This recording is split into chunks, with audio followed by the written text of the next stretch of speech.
যুক্তরাষ্ট্র ও ইরানের মধ্যে যুদ্ধ যতই গড়াচ্ছে, সবার নজর এখন মধ্যপ্রাচ্যের দেশটির উপকূলীয় ছোট্ট একটি দ্বীপের দিকে। এই দ্বীপটির নাম খার্ক দ্বীপ। আয়তন মাত্র ৭.৭ বর্গ মাইল। কৌশলগতভাবে অত্যন্ত গুরুত্বপূর্ণ শিপিং রুট হরমুজ প্রণালীর উত্তর পশ্চিমে অবস্থিত দ্বীপটি। আকারে ছোট হলেও এটি ইরানের প্রধান তেল রপ্তানি টার্মিনাল। দেশটির অপরিশোধিত তেল রপ্তানি প্রায় ৯৪% হয় এই দ্বীপ থেকে, যার বড় অংশই যায় চীনে। ইরানের মূল তেল রপ্তানি টার্মিনালটির অবস্থানও এই দ্বীপে। যুক্তরাষ্ট্রভিত্তিক সংবাদ মাধ্যম এক্সিওসের তথ্য বলছে, মার্কিন প্রশাসনিক কর্মকর্তারা এই গুরুত্বপূর্ণ দ্বীপটি দখলের বিষয়ে আলোচনা করেছেন। ছোট এ দ্বীপ দখলে চলে গেলে ইরানের অর্থনীতি ক্ষতিগ্রস্ত হতে পারে। দীর্ঘদিন থেকে যেতে পারে এর ধ্বংসাত্মক প্রভাব। ইউরোপের রয়্যাল ইউনাইটেড সার্ভিসেস ইনস্টিটিউটের জলবায়ু, জ্বালানি ও প্রতিরক্ষা বিষয়ক গবেষক পেট্রাস ক্যাটিনাস বলেন, এটা ঠিক, এখন হরমুজ প্রণালী দিয়ে জাহাজ চলাচল বন্ধ। যে কোনোভাবেই হোক, তারা এখন তেল বিক্রি করতে পারছে না। তবে ভবিষ্যতের দিকে তাকালে দেখা যায়, এই দ্বীপ দখল করতে পারলে ইরানে সামরিক অভিযান শেষ হওয়ার পর যে সরকারি ক্ষমতায় আসুক, আলোচনার সময় যুক্তরাষ্ট্র বড় ধরনের চাপ তৈরি করার সুযোগ পাবে।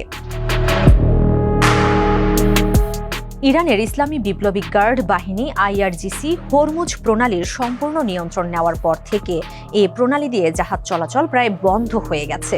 এতে বৈশ্বিক সরবরাহ শৃঙ্খল মারাত্মকভাবে ক্ষতিগ্রস্ত হচ্ছে।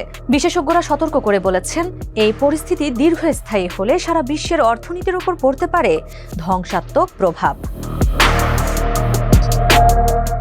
ট্রাম্প ইরানে হামলা চালানোর আগে চলতি বছরের জানুয়ারিতে আমেরিকান এন্টারপ্রাইজ ইনস্টিটিউটের জন্য একটি নিবন্ধ লিখিয়েছিলেন পেন্টাগনের সাবেক কর্মকর্তা মাইকেল রুবিন। তিনি বলেছিলেন, ট্রাম্প যদি খার্ক দ্বীপটি ধ্বংস না করে দখল করেন, তাহলে ইরান সরকার আর কখনো তাদের আমলা ও সেনাদের বেতন দিতে পারবে না। নিবন্ধে আরও বলা হয়, অবশ্যই IRGC খার্ক দ্বীপে ক্ষেপণাস্ত্র হামলা চালাতে পারে, কিন্তু এতে তারা বড় বিপদে পড়বে। শুধু যে ট্রাম্প প্রতিশোধ নেবেন তা নয়, এমনটা হলে কয়েক মাসের জন্য ইরানের তেল রপ্তানি বন্ধ হয়ে যাবে। তারা বেতনও পরিশোধ করতে পারবে না। অন্য বিশ্লেষকেরা বলছেন, খার্ক দ্বীপকে দর কষাকষির হাতিয়ার হিসেবে ব্যবহার করা হতে পারে, কারণ ইরান সরকারের বাজেটে প্রায় 40% আসে তেল রপ্তানি থেকে। যদিও দ্বীপটি দখল করা হলে মার্কিন ও ইসরায়েলি সেনারা আরও বেশি করে ইরানি বাহিনীর হামলার ঝুঁকিতে পড়বে। তেল বিষয়ক বিশ্লেষক তামাস ভার্গা বলেন, প্রেসিডেন্ট ট্রাম্প যদি অত্যন্ত গুরুত্বপূর্ণ এই কেন্দ্রটি দখল করার সিদ্ধান্ত নেন, তাহলে তা হবে ইরানের শাসক গোষ্ঠীর জন্য এক গভীর ধাক্কা, কারণ এতে তারা তাদের রাজস্বের একটি গুরুত্বপূর্ণ উৎস হারাবে। এ ধরনের পদক্ষেপ চলতি বছরের শুরুতে ভেনেজুয়েলায় যুক্তরাষ্ট্রের হস্তক্ষেপের কথাই মনে করিয়ে দেবে।